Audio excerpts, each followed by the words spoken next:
Feliz y bendecido día, aprendiendo un curso de milagros.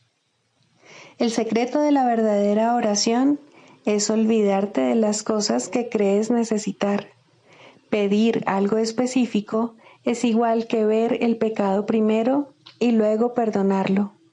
Del mismo modo, al orar pasas por alto tus necesidades específicas, tal como las ves, y las dejas en manos de Dios. Ahí se convierten en los regalos que le haces, pues le dicen que no antepondrás otros dioses a Él, ni que quieres otro amor que el suyo. Este libro es un comienzo, no un final. Del prefacio que postula, párrafo 11. La visión de Cristo es el don del Espíritu Santo, la alternativa que Dios nos ha dado contra la ilusión de la separación y la creencia en la realidad del pecado, la culpabilidad y la muerte. Es la única corrección para todos los errores de percepción, la reconciliación de los aparentes opuestos en los que se basa este mundo. Su benévola luz muestra todas las cosas desde otro punto de vista, reflejando el sistema de pensamiento que resulta del conocimiento y haciendo que el retorno a Dios no solo sea posible, sino inevitable. Lo que antes se consideraba una injusticia que alguien cometió contra otro, se convierte ahora en una petición de ayuda y de unión. El pecado, la enfermedad y el ataque se consideran ahora percepciones falsas que claman por el remedio que procede de la ternura y el amor. Las defensas se abandonan porque donde no hay ataque no hay necesidad de ellas. Las necesidades de nuestros hermanos se vuelven las nuestras porque son nuestros compañeros en la jornada de regreso a Dios. Sin nosotros, ellos perderían el rumbo. Sin ellos, nosotros jamás podríamos encontrar el nuestro. Introducción. Este es un curso de milagros. Es un curso obligatorio. Solo el momento en que decides tomarlo es voluntario. Tener libre albedrío no quiere decir que tú mismo puedas establecer el plan de estudios. Significa únicamente que puedes elegir lo que quieres aprender en cualquier momento dado. Este curso no pretende enseñar el significado del amor, pues eso está más allá de lo que se puede enseñar. Pretende, no obstante, despejar los obstáculos que impiden experimentar la presencia del amor, el cual es tu herencia natural. Lo opuesto al amor es el miedo, pero aquello que todo lo abarca no puede tener opuestos. Este curso puede, por lo tanto, resumirse muy simplemente de la siguiente manera. Nada real puede ser amenazado. Nada irreal existe. En esto radica la paz de Dios. Capítulo 1. El significado de los milagros. Primero, principios de los milagros. Principio 30. Dado que los milagros reconocen el espíritu, ajustan los niveles de percepción y los muestran en su debido lugar. Esto sitúa al espíritu en el centro, desde donde puede comunicarse directamente. Capítulo 4. Las ilusiones del ego. 6. Las recompensas de Dios. El ego no reconoce el verdadero origen de la amenaza, y si tú te identificas con el ego, no entenderás la situación tal como es.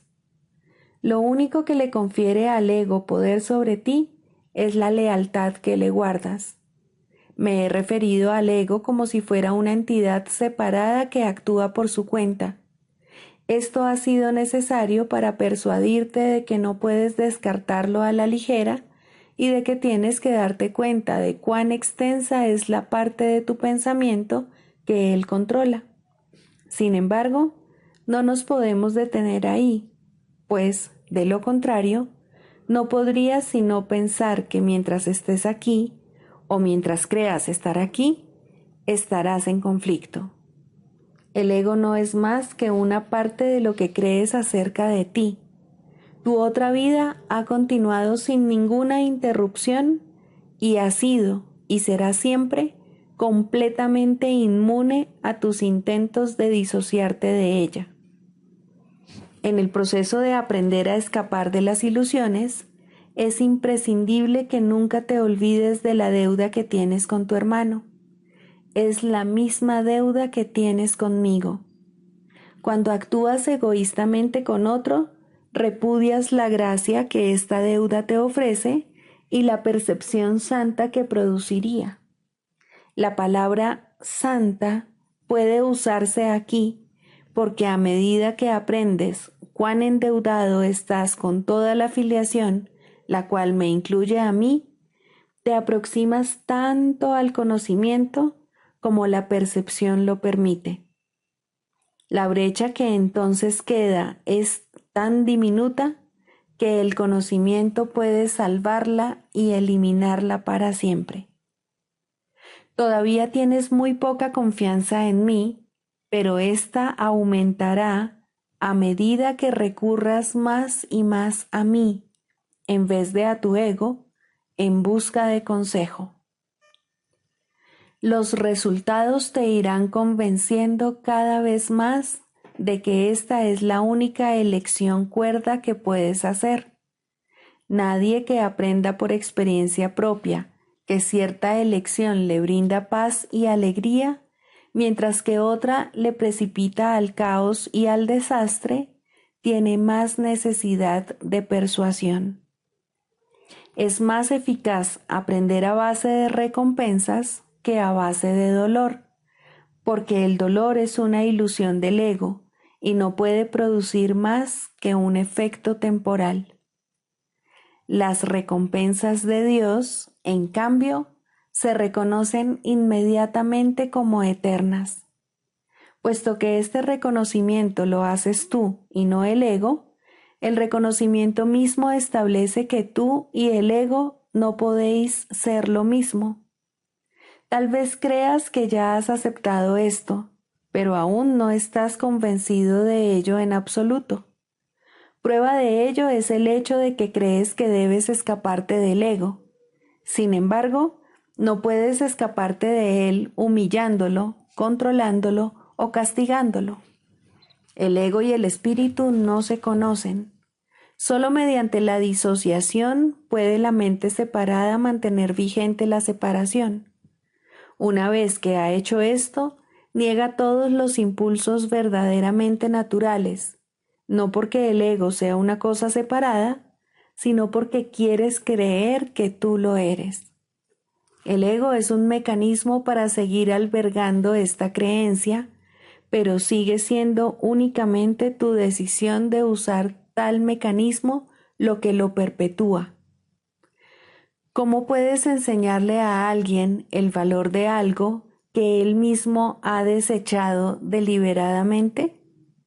Tiene que haberlo desechado porque no le atribuyó ningún valor. Lo único que puedes hacer es mostrarle cuánta infelicidad le causa su ausencia e írselo acercando lentamente para que pueda ver cómo mengua su infortunio según él se aproxima a ello. Esto le enseña a asociar su infelicidad con la ausencia de lo que desechó y lo opuesto a la infelicidad con su presencia. Comenzará a desearlo gradualmente a medida que cambie de parecer con respecto a su valor. Te estoy enseñando a que asocies la infelicidad con el ego y la felicidad con el espíritu. Tú te has enseñado a ti mismo lo contrario. Sigues siendo libre de elegir, mas a la vista de las recompensas de Dios, ¿puedes realmente desear las recompensas del ego? De momento, la confianza que yo tengo en ti es mayor que la que tú tienes en mí, pero no siempre será así. Tu misión es muy simple. Se te pide que vivas de tal forma que demuestre que no eres un ego, y yo no me equivoco al elegir los canales de Dios. El Santísimo comparte mi confianza y acepta mis decisiones con respecto a la expiación, porque mi voluntad nunca está en desacuerdo con la suya. Dije anteriormente que yo estoy a cargo de la expiación. Esto es así debido únicamente a que completé mi papel en ella como hombre y ahora puedo completarla a través de otros. Los canales que he elegido no pueden fallar porque les prestaré mi fortaleza mientras la suya sea insuficiente. Iré contigo al Santísimo y mediante mi percepción, Él podrá salvar la diminuta brecha. Tu gratitud hacia tu hermano es la única ofrenda que quiero. Yo se la llevaré a Dios por ti, sabiendo que conocer a tu hermano es conocer a Dios. Si le estás agradecido a tu hermano, le estarás agradecido a Dios por lo que Él creó. Mediante tu gratitud podrás llegar a conocer a tu hermano, y un momento de verdadero reconocimiento convierte a todo el mundo en tu hermano, porque cada uno de ellos es hijo de tu Padre. El amor no conquista todas las cosas, pero sí las pone en su debido lugar. Puesto que tú eres el reino de Dios, te puedo conducir de vuelta a tus propias creaciones. Ahora no las reconoces, pero aquello de lo cual te has disociado aún se encuentra ahí.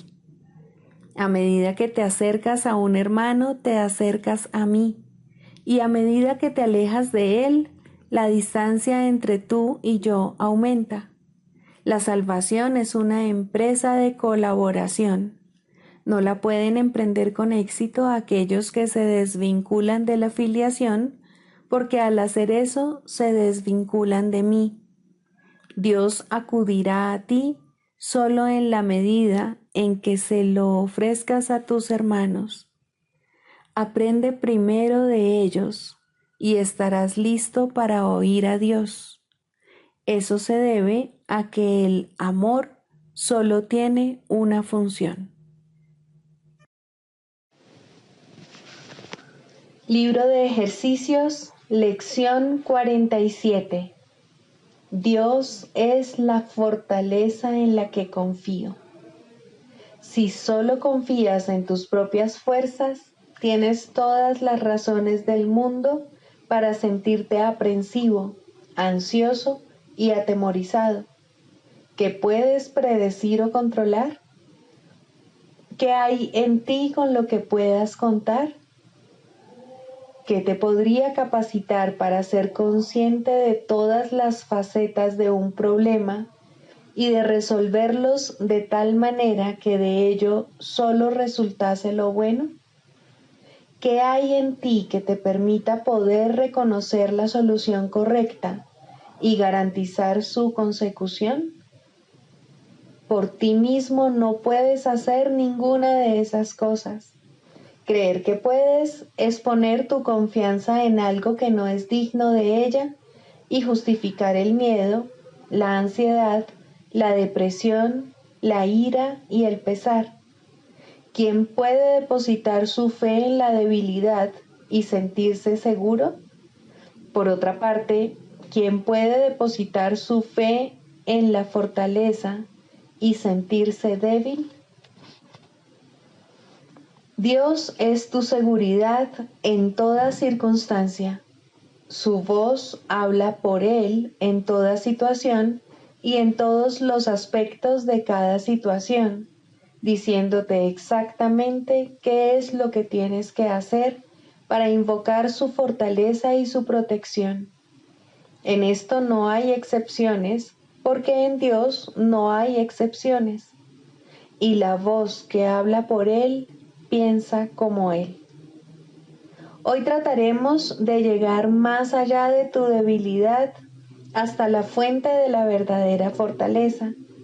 Son necesarias hoy 4 sesiones de práctica de 5 minutos cada una, aunque se te exhorta a que hagas más y a que les dediques más tiempo. Cierra los ojos y comienza como de costumbre repitiendo la idea de hoy. Luego dedica 1 minuto o 2 a buscar situaciones en tu vida que hayas revestido de temor y desecha cada una de ellas diciéndote a ti mismo: Dios es la fortaleza en la que confío. Trata ahora de deslizarte más allá de todas las preocupaciones relacionadas con tu propia sensación de insuficiencia. Es obvio que cualquier situación que te causa inquietud está asociada con sentimientos de insuficiencia, pues, de lo contrario, creerías que puedes lidiar con la situación con éxito. Confiando en ti mismo no es la manera de adquirir confianza, mas la fortaleza de Dios en ti tiene éxito en todo. Reconocer tu propia debilidad es un paso necesario para la corrección de tus errores, pero no es suficiente para darte la confianza que necesitas y a la que tienes derecho. Debes adquirir asimismo la conciencia de que confiar en tu verdadera fortaleza está plenamente justificado en relación con todo y en toda circunstancia. En la última fase de cada sesión de práctica, trata de llegar muy hondo dentro de tu mente a un lugar de verdadera seguridad. Reconocerás que has llegado cuando sientas una profunda sensación de paz, por muy breve que sea. Despréndete de todas las trivialidades que bullen y burbujean en la superficie de tu mente y sumérgete por debajo de ellas hasta llegar al reino de los cielos. Hay un lugar en ti donde hay perfecta paz. Hay un lugar en ti en el que nada es imposible. Hay un lugar en ti donde mora la fortaleza de Dios. Repite la idea frecuentemente en el transcurso del día. Úsala como respuesta a cualquier cosa que te perturbe. Recuerda que tienes derecho a la paz porque estás depositando tu confianza en la fortaleza de Dios.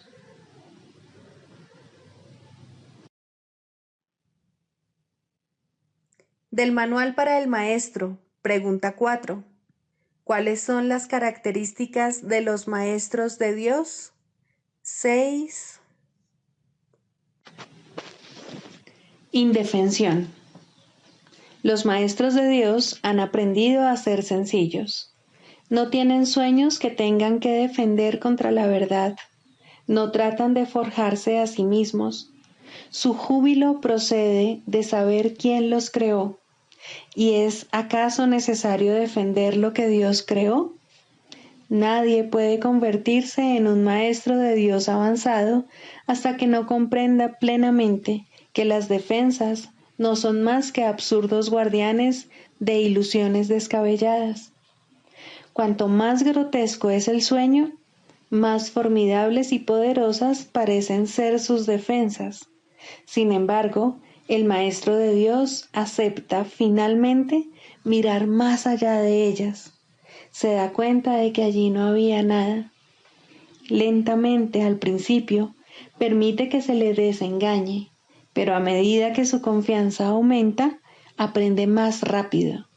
Cuando se abandonan las defensas, no se experimenta peligro.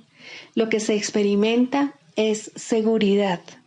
Lo que se experimenta es paz. Lo que se experimenta es dicha. Y lo que se experimenta es Dios. Manual para el Maestro, pregunta 16. ¿Cómo debe pasar el día el Maestro de Dios? Para un Maestro de Dios avanzado, esta pregunta es irrelevante. No tiene un programa fijo, pues las lecciones cambian de día en día. Pero el Maestro de Dios está seguro de una sola cosa: las lecciones no cambian al azar. Al darse cuenta de esto y entender que es verdad, el maestro descansa contento. Se le dirá cuál ha de ser su papel hoy, mañana y siempre. Y aquellos que compartan ese papel con él le encontrarán para que juntos puedan aprender las lecciones de ese día. Nadie de quien él tenga necesidad estará ausente. No se le enviará a nadie que no tenga un objetivo de aprendizaje ya establecido y que pueda aprender ese mismo día. Para el Maestro de Dios avanzado, esta pregunta es, por consiguiente, superflua. Ya la planteó y ya se le contestó, y él se mantiene en continuo contacto con la respuesta. Ya lo tiene todo y ve desplegarse ante él, seguro y libre de obstáculos, el camino que tiene que recorrer. Pero, ¿qué ocurre con aquellos que todavía no han alcanzado la certidumbre que él posee? Esos aún no están listos para una falta de estructura así. ¿Qué es lo que tienen que hacer para aprender a entregarle el día a Dios? Hay algunas reglas generales a seguir, aunque cada cual debe usarlas a su manera como mejor pueda. Las rutinas como tales son peligrosas porque se pueden convertir fácilmente en dioses por derecho propio y amenazar los mismos objetivos para los que fueron establecidas. Se puede decir, por lo tanto, que en términos generales es mejor comenzar el día bien. Siempre es posible, no obstante, comenzar de nuevo si no se comenzó debidamente. Con todo, es obviamente ventajoso comenzarlo bien y de esa manera ahorrar tiempo. En un principio es aconsejable pensar en función del tiempo, aunque este no es de ningún modo el criterio esencial, probablemente es el más fácil de observar al principio. Inicialmente se hace hincapié en ahorrar tiempo, que si bien sigue siendo importante a lo largo de todo el proceso de aprendizaje, se recalcará cada vez menos. De entrada, podemos decir con seguridad que el tiempo que se dedica a comenzar bien el día ciertamente ahorra tiempo. ¿Cuánto tiempo debe emplearse en ello? Eso depende del mismo Maestro de Dios, quien no puede adjudicarse a sí mismo ese título hasta que haya completado el libro de ejercicios, ya que estamos aprendiendo dentro del marco de este curso. Después de haber finalizado las sesiones de práctica más estructuradas contenidas en el libro de ejercicios, la necesidad individual será el factor determinante. Este curso es siempre práctico. Puede ser que el Maestro de Dios no se encuentre en una situación que sea conducente a pasar unos minutos en un estado de quietud, nada más al despertarse. Si ese es el caso, que recuerde tan solo que su elección es pasar un ratito con Dios lo antes posible y que lo haga. La cantidad de tiempo que dedique a ello no es lo más importante. Uno puede fácilmente pasarse 1 hora sentado, inmóvil, con los ojos cerrados y no lograr nada. O bien puede, con igual facilidad, dedicarle a Dios solo un instante y en ese instante unirse a Él completamente. Quizá la única generalización que puede hacerse al respecto es la siguiente. Dedica un rato, lo antes posible, después de despertarte, a estar en silencio. Y continúa durante 1 o 2 minutos más después de que haya comenzado a resultarte difícil. Probablemente descubrirás que la dificultad disminuye y desaparece. En caso de no ser así, ese es el momento de parar. Por la noche se debe seguir el mismo procedimiento. Tal vez tu periodo de sosiego deba ser temprano en la noche, si no te es posible hacerlo inmediatamente antes de irte a dormir. No debes hacerlo acostado, es mejor estar sentado, en cualquier postura que prefieras. Habiendo completado el libro de ejercicios, seguramente habrás llegado a algunas conclusiones al respecto. Si te es posible, un momento apropiado para dedicárselo a Dios es justo antes de irte a dormir. Esto pone a tu mente en un estado de reposo y te aparta del miedo. Si te resulta más conveniente hacerlo más temprano, asegúrate al menos de no olvidarte pasar un rato, aunque sea solo un momento, en el que cierras los ojos y piensas en Dios. Hay un pensamiento en particular que debe recordarse a lo largo del día. Es un pensamiento de pura dicha, de paz, de liberación ilimitada. Ilimitada porque todas las cosas se liberan dentro de él. Crees que has construido un lugar seguro para ti mismo. Crees que has forjado un poder que te puede salvar de todas las cosas aterradoras que ves en sueños. Pero no es así. Tu seguridad no reside ahí. A lo que renuncias es simplemente a la ilusión de que puedes proteger tus ilusiones. Ese es tu temor, y solo ese. Qué insensatez estar atemorizado por nada, nada en absoluto. Tus defensas son inservibles, mas tú no estás en peligro. No tienes ninguna necesidad de ellas. Reconoce esto y desaparecerán, y solo entonces aceptarás tu verdadera protección. Cuán fácil y tranquilamente transcurre el tiempo para el Maestro de Dios que ha aceptado su protección. Todo lo que antes hacía en nombre de su propia seguridad ha dejado de interesarle, puesto que está a salvo y sabe que lo está. Tienen un guía que no le ha de fallar. No es necesario que haga distinciones entre los problemas que percibe, porque aquel a quien acude reconoce que no hay grados de dificultad en su resolución. Está tan a salvo en el presente como lo estaba antes de que su mente aceptase las ilusiones, y como lo estará cuando las haya abandonado. Su estado no cambia con la ocasión o con el lugar, porque todas las ocasiones y todos los lugares son uno para Dios. En esto reside su seguridad. No tiene necesidad de nada más. Con todo, habrá tentaciones a lo largo del camino que al Maestro de Dios aún le queda por recorrer, y tendrá necesidad de recordarse a sí mismo durante el transcurso del día que está protegido. ¿Cómo puede hacer eso? Especialmente en los momentos en que su mente está ocupada con cosas externas. Lo único que puede hacer es intentarlo, y su éxito dependerá de la convicción que tenga de que va a triunfar. Deberá tener absoluta certeza de que su éxito no procede de él, pero que se le dará en cualquier momento, lugar o circunstancia que lo pida.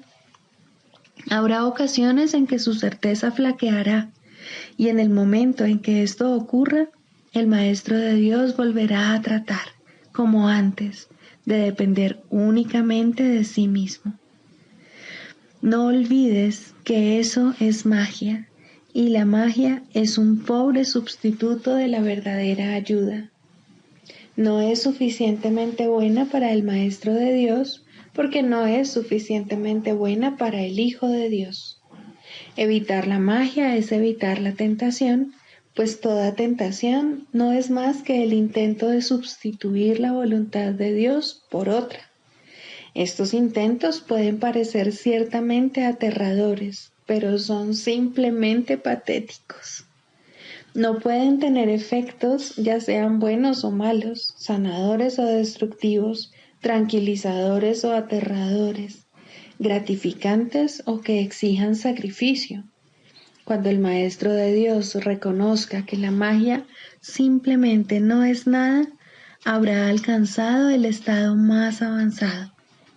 Todas las lecciones intermedias no hacen sino conducirle a este estado y facilitar el que este objetivo esté más cerca de reconocerse, pues cualquier tipo de magia, sea cual sea su forma, es simplemente impotente. Su impotencia explica por qué es tan fácil escaparse de ella. Es imposible que lo que no tiene efectos pueda aterrorizar. No hay nada que pueda sustituir a la voluntad de Dios. Dicho llanamente, a este hecho es al que el Maestro de Dios dedica su día. Cualquier otro sustituto que acepte como real tan solo puede engañarle, mas está a salvo de cualquier engaño si así lo decide. Quizá necesite recordar: Dios está conmigo, no puedo ser engañado. Quizá prefiera usar otras palabras, o solo una, o ninguna. En cualquier caso, debe abandonar toda tentación de aceptar la magia como algo verdadero y reconocer que no solo no es aterradora, ni pecaminosa, ni peligrosa, sino que simplemente no significa nada. Al estar arraigada en el sacrificio y la separación, que no son más que dos aspectos de un mismo error, el Maestro de Dios elige simplemente renunciar a todo lo que nunca tuvo, y a cambio de ese sacrificio, entre comillas, se le restaura el cielo en su conciencia. ¿No te gustaría un intercambio así? El mundo lo haría gustosamente si supiera que se puede hacer. Los maestros de Dios son los que deben enseñarle que sí se puede, y por lo tanto, su función es asegurarse de que ellos mismos lo hayan aprendido. No hay otro riesgo durante el día, excepto el de poner tu confianza en la magia, pues solo eso conduce al dolor. No hay más voluntad que la de Dios. Sus maestros saben que esto es así y han aprendido que todo lo demás es magia. Lo que mantiene viva la creencia en la magia es la ilusión simplista de que la magia da resultado. Los maestros de Dios deben aprender a detectar las diversas formas de magia a lo largo de todo su entrenamiento, cada día y cada hora, e incluso cada minuto y cada segundo, y a percibir el hecho de que no significan nada. Cuando se las deja de temer, desaparecen, y así se vuelve a abrir la puerta del cielo, y su luz puede volver a irradiar sobre la mente que se encuentra en paz.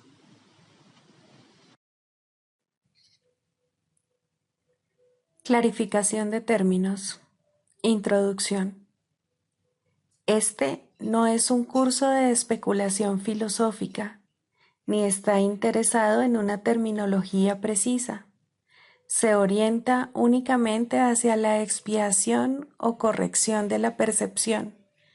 El medio de la expiación es el perdón.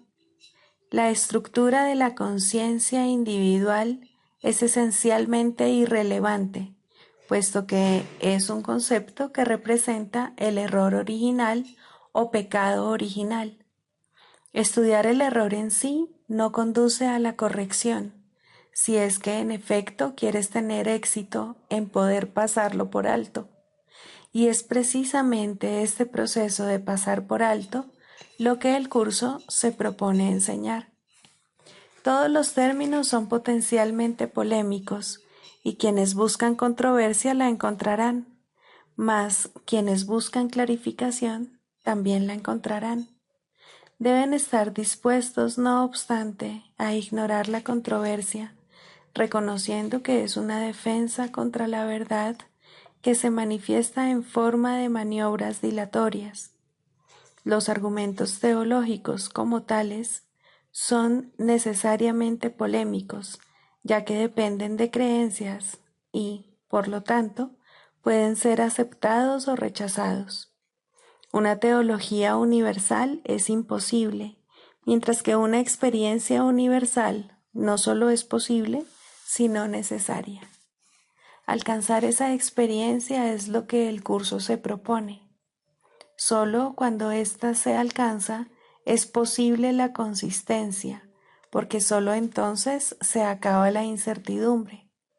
Este curso opera dentro del marco de referencia del ego, pues ahí es donde se necesita.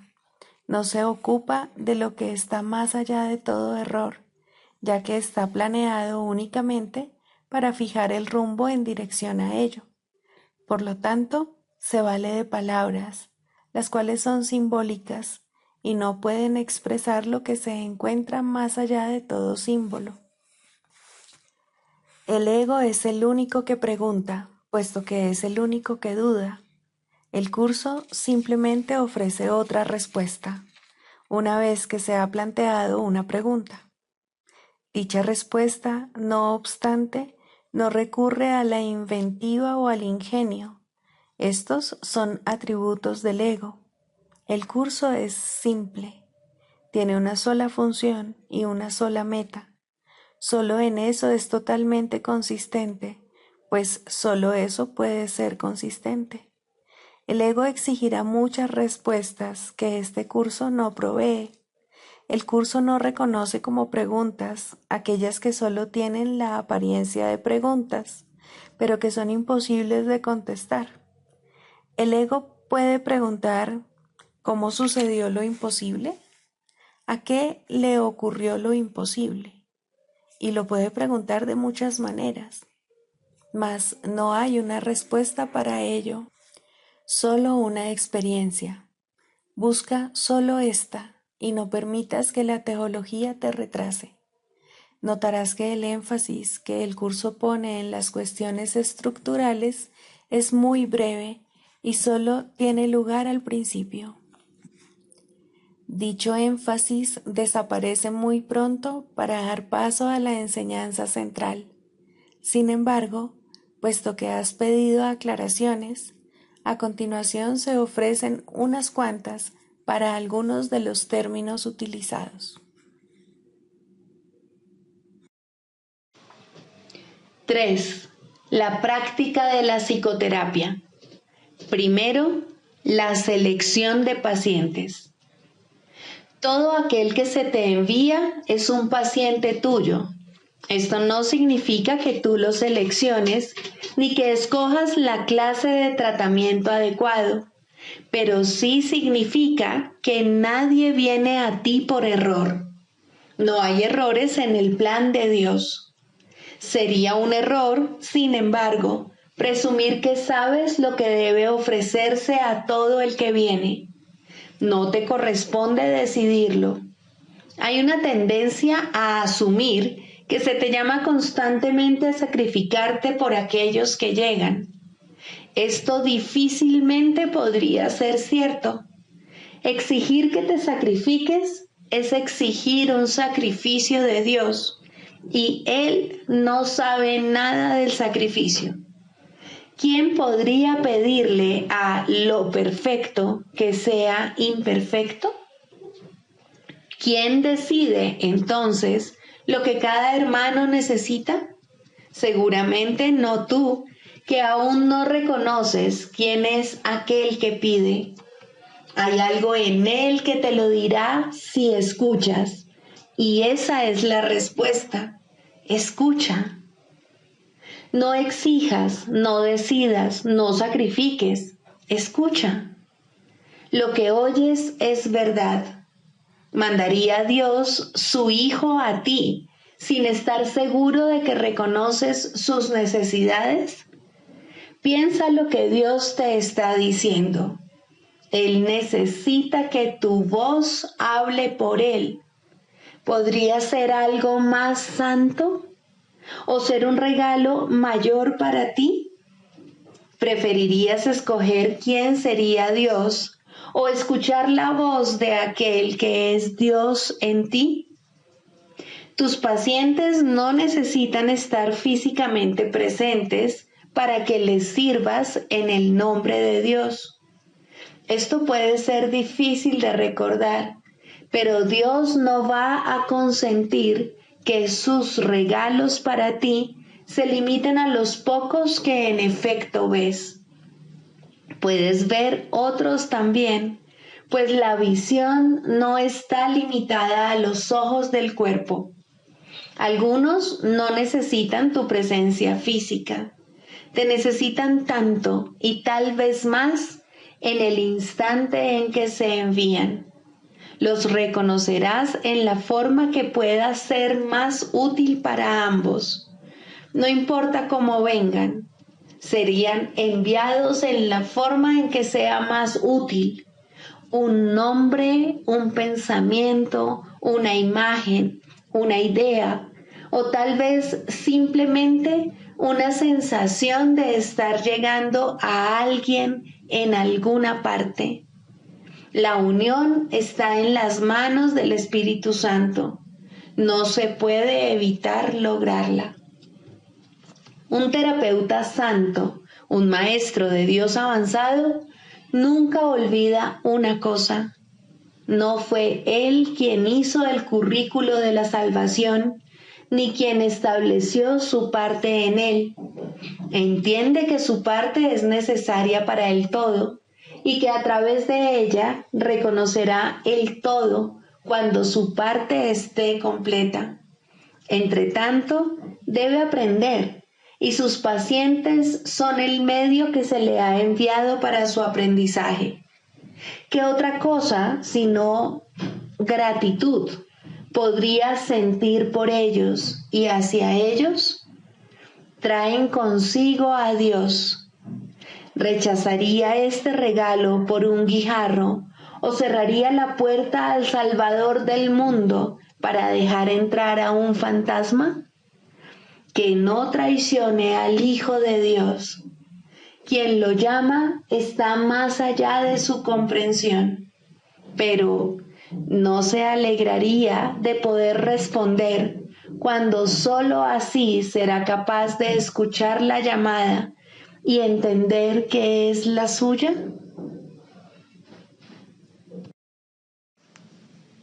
El canto de la oración. Segundo, la falsa curación en contraposición a la verdadera. La falsa curación no es más que un mísero intercambio de una ilusión por otra más agradable, de un sueño de enfermedad por uno de salud. Esto puede ocurrir en los primeros niveles de oración en combinación con un perdón bien intencionado, pero aún no comprendido del todo. Solo la falsa curación puede dar lugar al miedo, de tal manera que la enfermedad es libre para arremeter de nuevo. La falsa curación puede, en efecto, eliminar ciertas formas de dolor y enfermedad, pero la causa sigue ahí y no dejará de producir efectos. La causa sigue siendo el deseo de morir y de vencer a Cristo. Y con este deseo, la muerte es segura, pues a la oración se le da respuesta. No obstante, hay una clase de muerte aparente que tiene otra fuente. No es el resultado de pensamientos hirientes ni de una furia desenfrenada contra el universo. Significa simplemente que la utilidad del funcionamiento del cuerpo ha concluido, de manera que se elige abandonarlo en forma similar a como uno se desprende de una vestimenta desgastada. Esto es lo que debiera ser la muerte, una elección tranquila, que se lleva a cabo felizmente y con una sensación de paz, pues el cuerpo se ha usado con bondad para ayudar al Hijo de Dios en el camino que lo lleva a su Padre. Le damos las gracias al cuerpo por el servicio que nos ha prestado, pero nos sentimos agradecidos también de que ya no haya necesidad de seguir transitando por el mundo de las limitaciones, ni de alcanzar al Cristo en formas borrosas y, a lo sumo, poder verlo claramente en amorosos destellos. Ahora podemos contemplarle sin velos, en la luz que hemos aprendido a ver nuevamente. Llamamos a esto muerte, pero es libertad. No se presenta en formas que parecen imponerse con dolor a una carne renuente, sino como una dulce bienvenida a la liberación.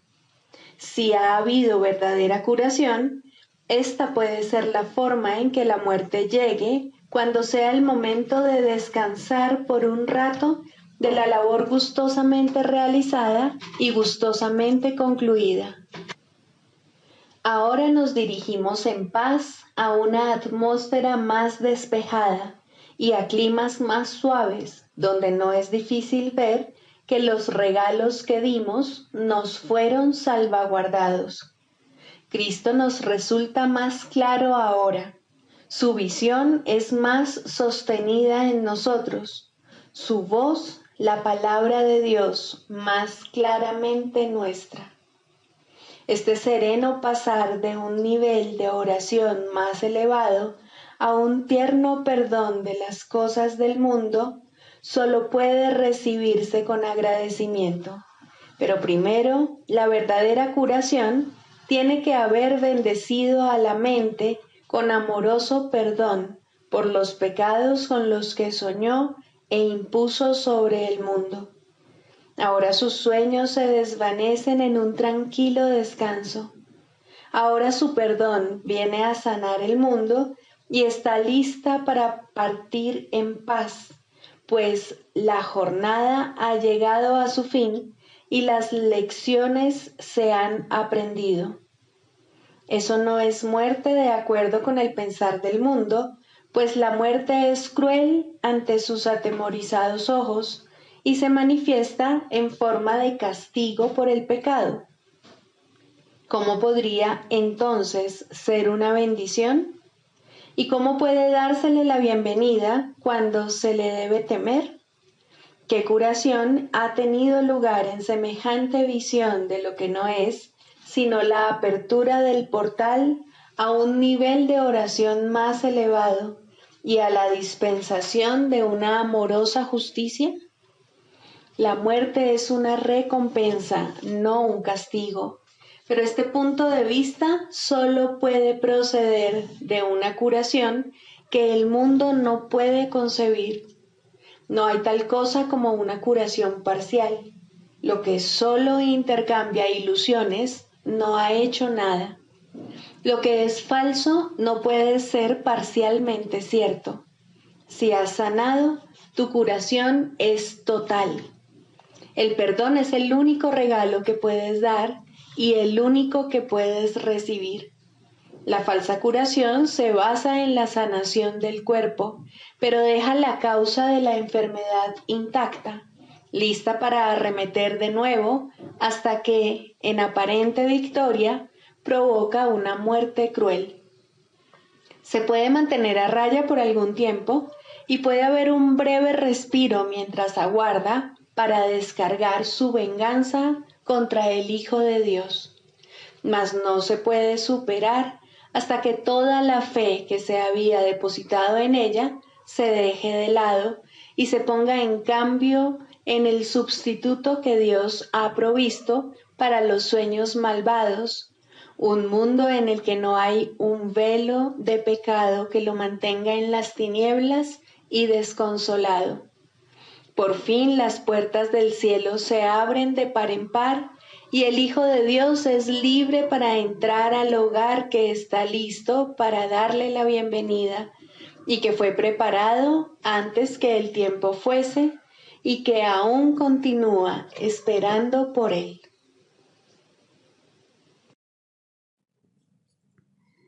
Sigamos a Jesús haciendo del perdón algo tan natural como respirar y algo tan vital como el aire. Amén.